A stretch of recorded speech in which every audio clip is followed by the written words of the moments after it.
Good day, everyone. So, welcome to our subject contemporary, popular, and emergent literature. So, for today's discussion, we will talk about the types and elements of fiction. But before we proceed to our main topic, I will just discuss to you the objectives of the lesson 2 recorded discussion. Number 1 is to explain the characteristic types and elements of fiction and interpret and evaluate the fiction. So, let us now first discuss the elements of fiction.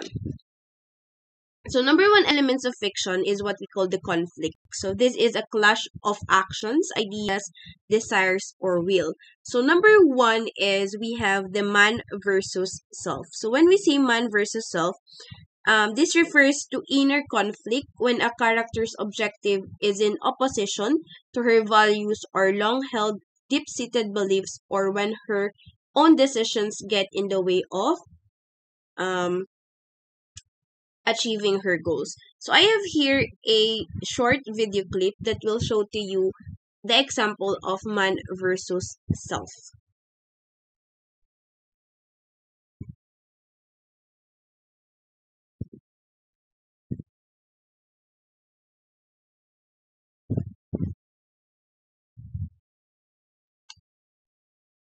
So, Jasmine, I should have known I couldn't pull off that stupid switch.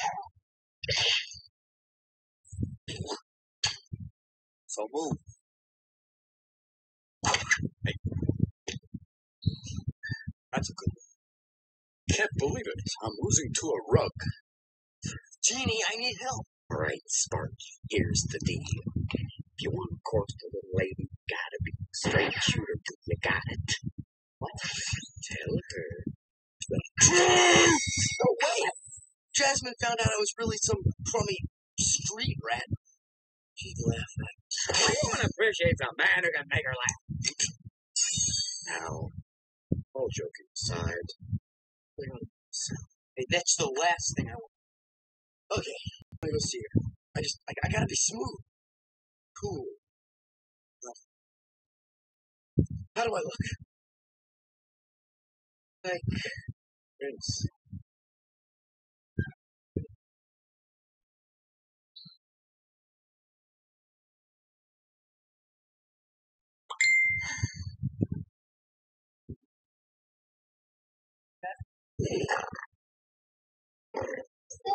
It's me, Prince Ali.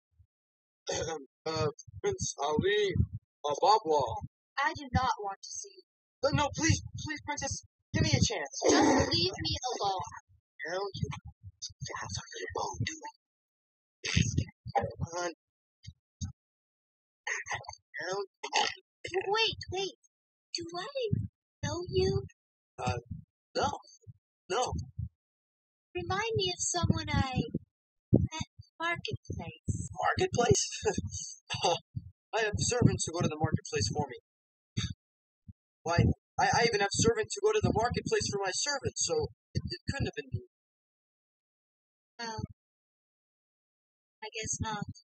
Enough about you.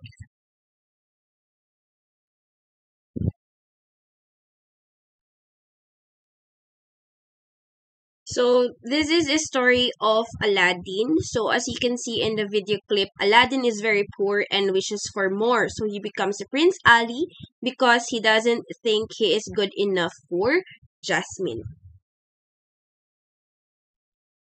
Next is we have the man versus man. So when we say man versus man, this is the most common type of conflict you'll see when your protagonist's objective is in opposition to another character's.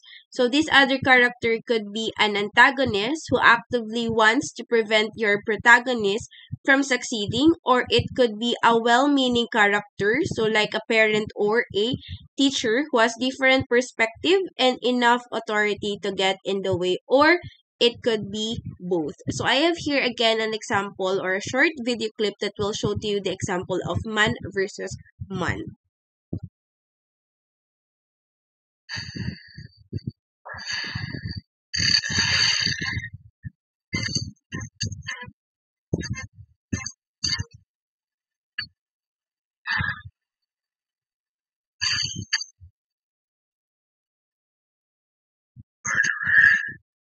Please, have mercy, I beg you. You don't deserve to live. Evidently, these hyenas are the real enemy. It's their fault. It's their idea. Why should I believe you? Everything you ever told me was a lie. What are you going to do? You want to kill your own? No, Scar. I'm not like you. Oh, thank you. You are truly noble. And how can I prove myself to tell me anything? Run. Run away, Scar. Never return. Yes. As you wish. Your Majesty.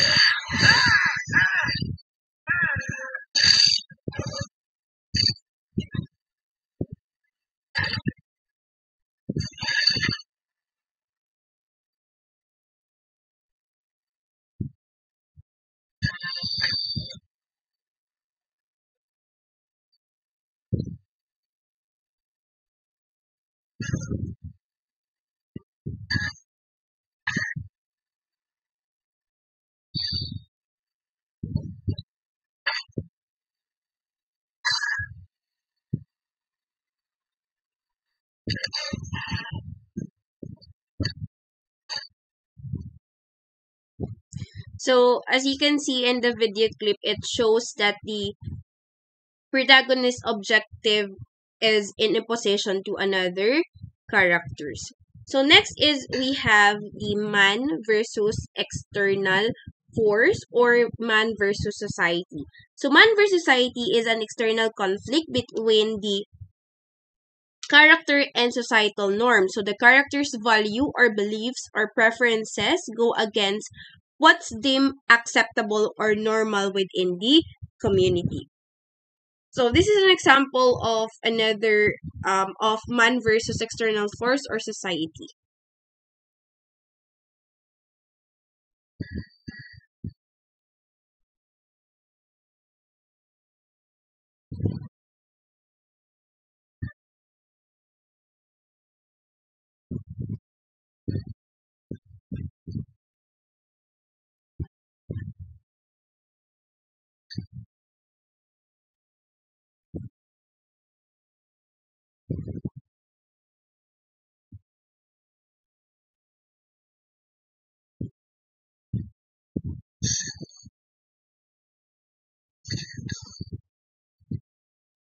The reason to the same facts that I'm damn.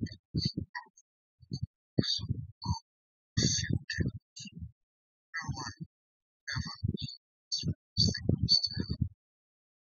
but the king is there. But the you still lie.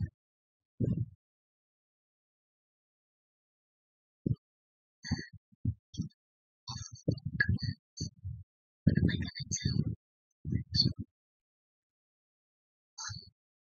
Run away and never return.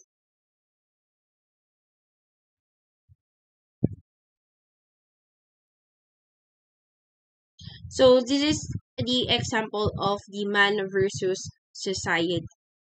So next is man versus nature. So this conflict, the protagonist is hindered by or fighting against natural forces like weather, animals, or climate change. So this type of conflict is particularly interesting in that it casts light on the resilience of human spirit.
So, the Old Man and the Sea and the Moby Dick are classic examples. And for something a little more current in the climactic moments of Katrina Linos, which is the Summer of Salt, that is what we've watched. A storm floods the island and throwing into question whether Georgina will be able to save her sister. So those are the elements of fiction under conflict. So we have the man versus himself, the man versus man, the man versus external force, or man versus society, man versus nature.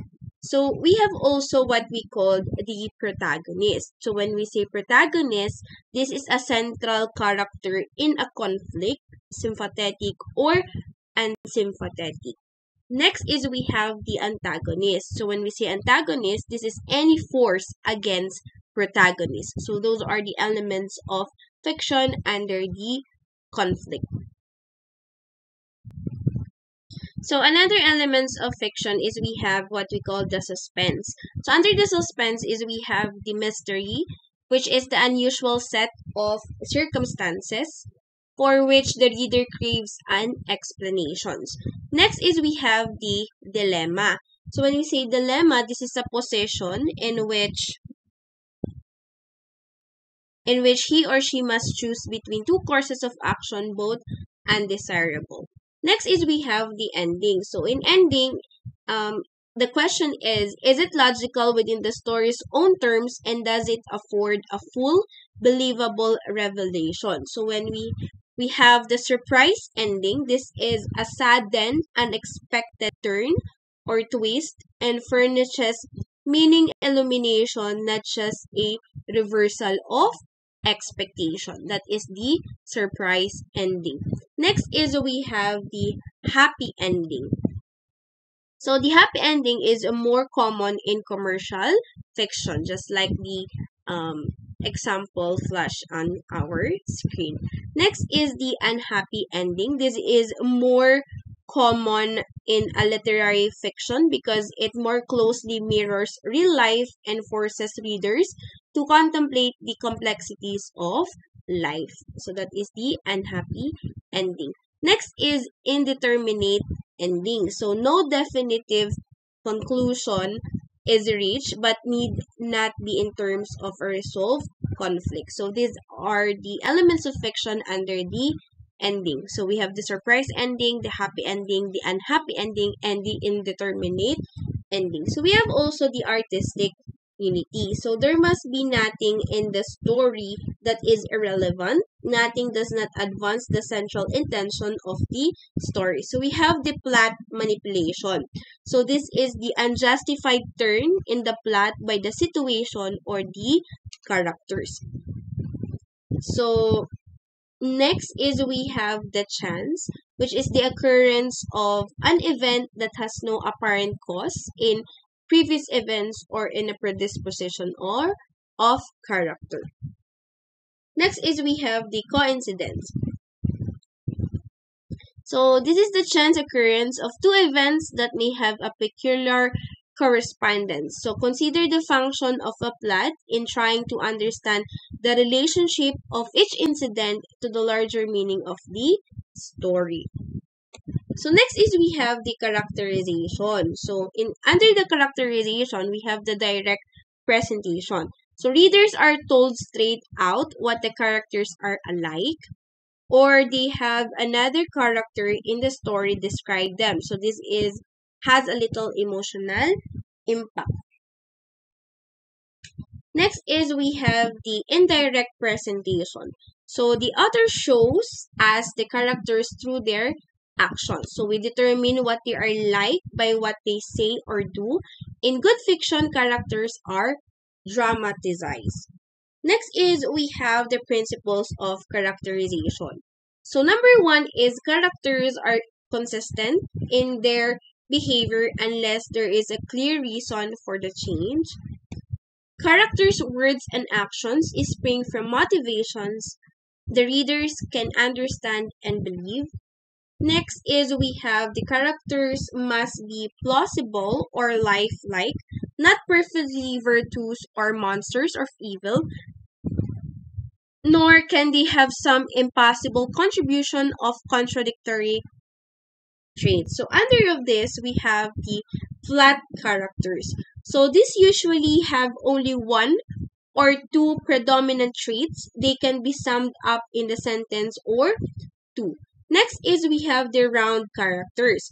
Complex and many-sided. They have the three-dimensional quality of real people. So again, in when we are talking about the round characters, they have three-dimensional quality of real people. Next is stock characters. So when we say stock characters, these are the type of flat character, stereotype figures who have records so often in fiction that we recognize them at once. For example, is the silent sheriff, mad scientist, the brilliant detective. Next is we have the static characters. So the static characters does not change during the story. And last one is we have the dynamic characters.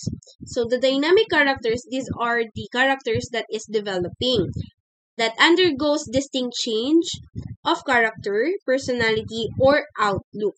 Usually experiences an epiphany, which is a moment of spiritual insight into life or into the character's own circumstance. So this epiphany usually defines the moment of the dynamic character's change. So these are the principles of characterization. So we have the flat, the round, the stock, the static, and the dynamic characters. So let us now proceed to theme. So these are the definition and the concept of theme. Number one is these are the controlling idea or central insight. Theme also is the unifying generalization about life, stated or implied by the story. It gives the story its unity. What view of life does the author want readers to support?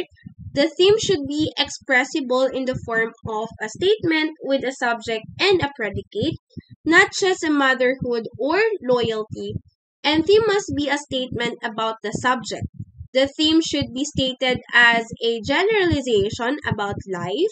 It is the central and unifying concept of a story, and there is not one way of stating the theme of a story. So avoid reducing the theme to some familiar saying that we have heard all our lives. You can't judge a book by its cover. So for example,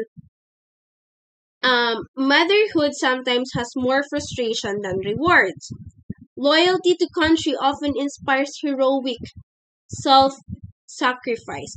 So this is a great thesis written by one of my students. So this is the Frankenstein is a prime example of English Romanticism because of the way that Shelley portrays the importance of a good parenting through traits of romantic literature. Shelley emphasizes the individual, portrays man's love of nature, and values emotion over reason to contribute to the theme's idea that the role of a parent is vital to raising responsible offspring. So this is not so great thesis. So Frankenstein is an example of English Romanticist fiction because Mary Shelley uses nature individualism and freedom to contribute to the Romantics' view of nature. So let's now proceed to point of view. So when we say point of view, the question is who tells the story and how much do they know about the thoughts of the characters? So we have what we call the omniscient. So the omniscient is the stories told in first person by a narrator whose knowledge and prerogatives are unlimited. Next is we have the third person limited. From the viewpoint of one character in the story, no knowledge of what other characters are thinking or feeling. Next is the first person. So the author disappears into one of the characters who tells the story in the first person. This may be either a minor or a major character, protagonist, or observer, and it will make a considerable difference whether the protagonist tells the story or someone else tells it. Shares the limitations of a third person limited point of view. Next is the objective point of view. So this is the dramatic POV. So the narrator disappears into kind of roving sound camera. So this camera can go anywhere but can record only what is seen and heard. It cannot comment, interpret, or enter a character's mind. So these are the point of view. Next is we have the symbol.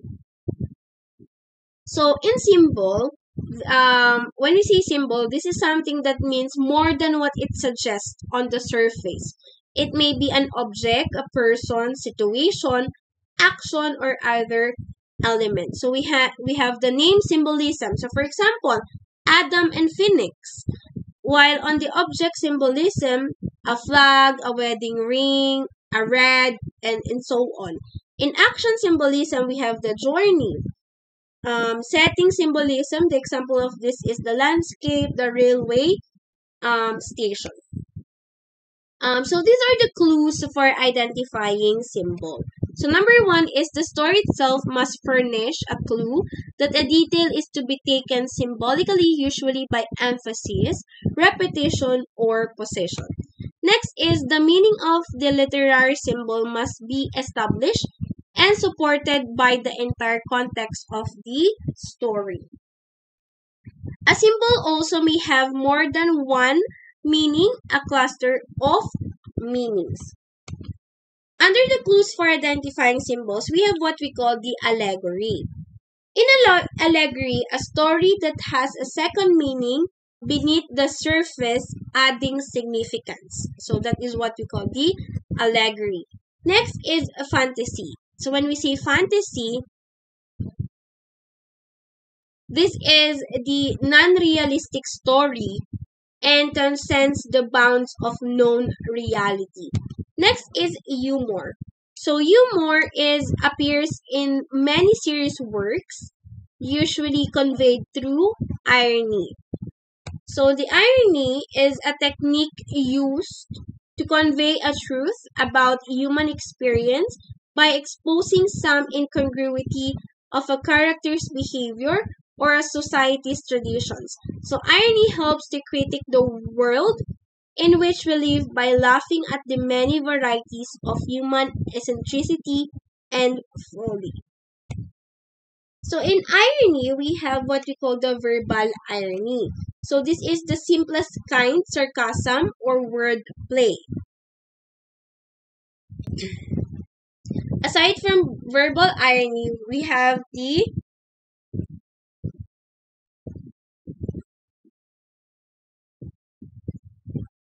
dramatic irony. So the contrast between what a character says or thinks and what the reader knows to be true. Next is we have the situational. So this is the discrepancy is between the appearance and reality, expectation and fulfillment, or what is and what would seem appropriate. Last is we have the sentimentality. So this is contrived or excessive emotion. So let's read the Uncle Tom's Cabin versus Beloved. So the editorialized, sentimental writers often try to make words do what the situation faithfully presented by itself will not do.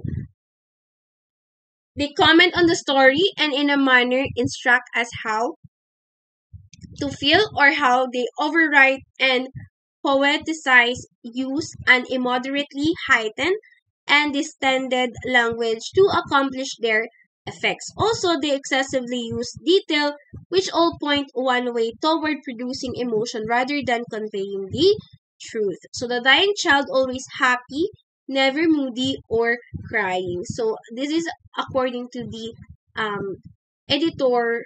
editorial page in Uncle Tom's Cabin versus Beloved. Next is we have the style. So the style is the author's type of diction. So the choice of words, the syntax, or the arrangement of words and other linguistic features of work. Next is we have the themes. So this is the central and dominating idea or ideas in a literary work. So the term also indicates a message or a moral implicit in any work of art. So let us now explore the different types of fiction. So fiction is a general term used to describe an imaginative work of prose, either a novel, a short story, or novella. So recently, this definition has been modified to include both nonfiction works that contain imaginative elements. So like Midnight in the Garden of Good and Evil by John Berendt.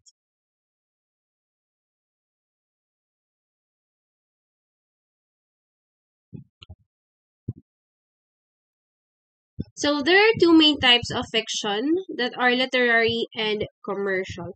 So in a commercial fiction attracts a broad audience and may also fall into any subgenre like mystery, romance, legal thriller, western, science fiction, and so on. So for example, The Bridges of Madison County by Robert James Walder was a hugely successful commercial novel because the book described the fulfillment of a romantic fantasy that is dear to the heart of a millions of readers. Written in a short, easy to read style, the book was as mesmerizing to 15-year-olds as it was to 100 years old. Other blockbuster commercial fiction authors include John Grisham, Sidney Sheldon, Daniel Steele, and Jackie Collins. So while on the literary fiction, tends to appeal to a smaller, more intellectually adventurous audience. So, a work of literary fiction can fall into any of the subgenres described in the following sections. What sets literary fiction apart, however, is the notable qualities it contains, that is, the excellent writing, originality of thought, and style that raise it above the level of ordinary written works. A recent work of a literary fiction that enjoyed wide popularity was Cold Mountain by Charles Frazier. Other popular authors of literary fiction include Toni Morrison, Barbara Kingsolver, John Le Carre, and Saul Bellow. Mainstream fiction is a general term publishers and booksellers use to describe both commercial and literary works that depict a daily reality familiar to most people. So, aside from that is we have also what we call the mystery. So mystery is a popular genre boasting a huge established audience. All mysteries focus on crime, usually murder. The action tends to center on the attempts of a wily detective type to solve a crime. And the climax usually occurs near the end, in a leisurely settings where all the elements of the mystery are neatly assembled for the reader's convenience. The solution, complete with surprises, is then delivered to the characters and the reader alike. So mystery subgenres include spy, the detective, and crime stories. You can find a vast network of mystery writers, associations, conventions, and conferences, as well as publications to help mystery writers pursue their craft. For information, contact Mystery Writers of America. Great practitioners in this genre include Arthur Conan Doyle, Raymond Chandler, Dashiell Hammett, and etc. Aside from mystery is we have the romance. So this is a huge category aimed at diverting and entertaining women. In romance novels, you have elements of fantasy, love, extravaganza, adventure, and always the heroic lover overcoming impossible odds to be with his true love. Many romances, especially the Gothic romance, have an easy to follow formula.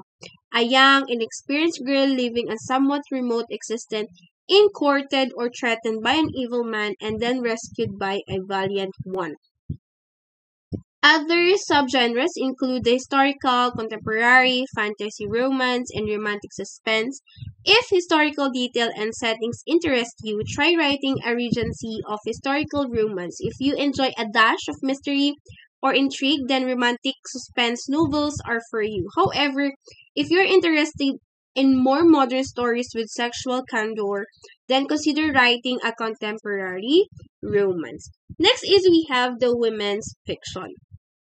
It is common knowledge in the publishing industry that women constitute the biggest book buying segment. So it's certainly no accident that most mainstream as well as genre fiction is popular among women. For that reason, publishers and booksellers have identified a category within the mainstream that they classified as women's fiction. And it's no surprise that virtually all the selections of Oprah's book club are in this genre. So, from a writer's perspective, some key characteristics of these books include a focus on relationships, one or more strong female protagonists, women triumphing over unbearable circumstances, and the experience of women unified in some way. Next is we have the science fiction or the fantasy. So this depict distant worlds and futuristic technologies that whirl readers far away from the here and now and yet provoke contemplation of contemporary issues, imaginative, thoughtful, and otherworldly. This robust category is made even more popular by the Star Wars and Star Trek series and etc. Next is we have the suspense thriller. These suspense novels and thrillers are tense, exciting, often sensational works with swift action and continuous suspense. In this genre, a writer's objective is to deliver a story with sustained tension, surprise, and a constant sense of impending doom that propels the reader forward. Unlike mysteries, thrillers are dominated by action in which physical threat is a constant companion and a hero. So for example, in James Bond, is pitted against a nefarious villain. So this genre includes the great espionage writers, including John Le Carre, Len Dayton, and etc.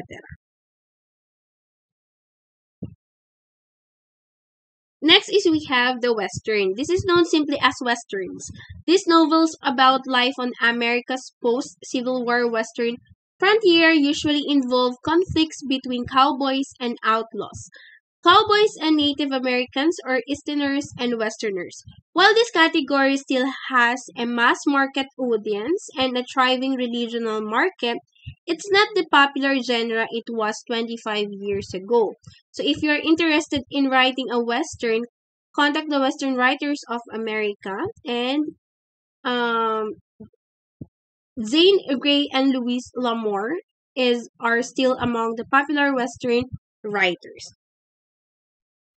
Next is the horror. So filled with gut-wrenching fear, this popular genre keeps readers turning the blood-filled pages. From a writer's perspective, the defining characteristics is the intention to frighten readers by exploiting their fears, both conscious and subconscious. Fears of supernatural forces, alien visitations, madness, death, dismemberment, and other terrifying notions. So, tracing its roots back to the classic tales of Edgar Allan Poe, the horror genre today is dominated by Stephen King. Last is we have the what we call young adult. So this genre includes any type of novel with a protagonist in the 12 to 16 age range that speak to the concerns of teenagers. So this is what we call the young adult. So that's all for today's discussion. So for your performance activity, answer the following questions. This is consists of 60 points. Put your answer in the comment section below by following the format. Your name, your block or your cluster, your answer, and the deadline of submission is on November 26, 2023, 8 p.m. only. So read the story of Silence, a Fable by Edgar Allan Poe. Interpret and evaluate the story and present it in the comment section below. So just like in our previous lesson, I will get the test questions or the quiz questions in the story of Edgar Allan Poe, The Silence, a Fable. So again, I will get the questions in the story of a fable by Edgar Allan Poe. So that's all for today's discussion. So again, if you have any questions, clarifications, don't hesitate to chat it in our group chat. So thank you very much for watching and listening to our recorded discussion. God bless everybody.